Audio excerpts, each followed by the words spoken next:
In Jewish tradition, the figure of the Messiah, or Mashiach, emerges not as a mere harbinger of individual salvation, but as the essential catalyst for an epical transformation that bridges the physical realm and its divine source.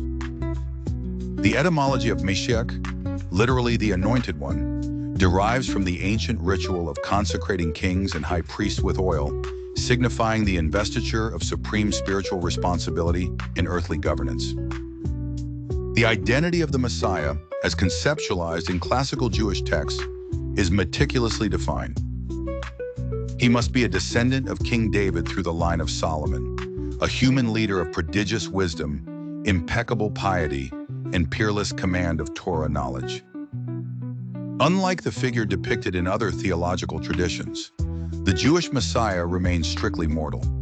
He is neither divine nor supernatural, but a profoundly righteous king whose spiritual perfection renders him uniquely attuned to God's will.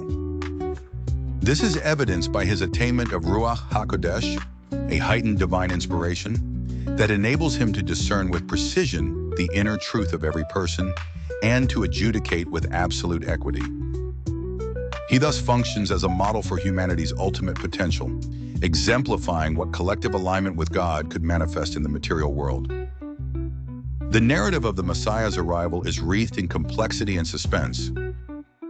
Jewish eschatology articulates two principal timelines for his coming: B'atah, at its predetermined time, and Akashana, I will hasten it. There exists a concealed, irrevocable moment by which the Messiah must arrive to avert the world's descent into irreversible chaos. Yet this deadline is deliberately obscured from human understanding. Alternatively, the process may be catalyzed instantly through universal repentance, genuine kindness, and strict observance of the commandments. The paradox of immanence is palpable. The Messiah perpetually waits behind the wall, ready to manifest whenever mankind achieves the requisite spiritual readiness.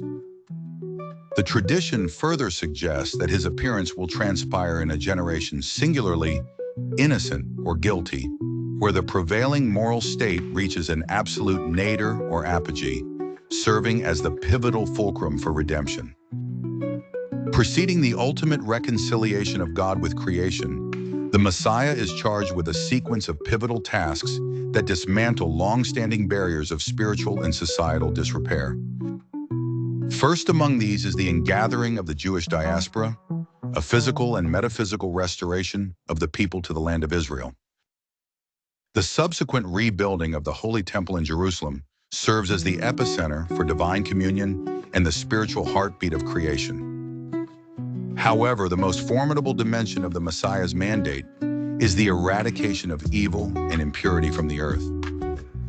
Evil, in the Jewish mystical conception, is a shell that occludes God's luminescence. Thus, the Messiah shatters these barriers not through punitive force, but by engendering an atmosphere of such overwhelming God consciousness that the viability of evil is negated. This cosmic confrontation finds its apotheosis in the enigmatic battle of Gog and Magog. Far more than a terrestrial conflict, it is a profound allegory for the ultimate contestation between the forces of selfishness, cruelty, and spiritual blindness, both within nations and within the human soul. The Messiah's victory heralds the advent of universal peace, encapsulated in the prophetic vision where nation shall not lift up sword against nation. In this restored world, the Messiah transitions to a universal educator, facilitating the diffusion of divine knowledge so pervasively that it covers the earth as the waters cover the sea.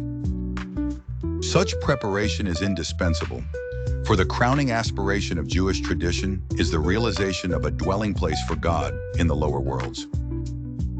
The present order is too riven by injustice, too compromised by spiritual ignorance, to accommodate the unfiltered presence of the infinite. The Messiah thus functions as God's architect, refining the vessel of creation, invigorating its justice, reorienting its moral compass, and elevating its very substance. When these missions are accomplished, the restoration of law, the cessation of conflict, and the dissolution of spiritual veils, the physical and the sacred fuse. History culminates in a transcendent harmony. The Creator and creation unite, heralding a perfected world where righteousness, wisdom, and peace reign unchallenged.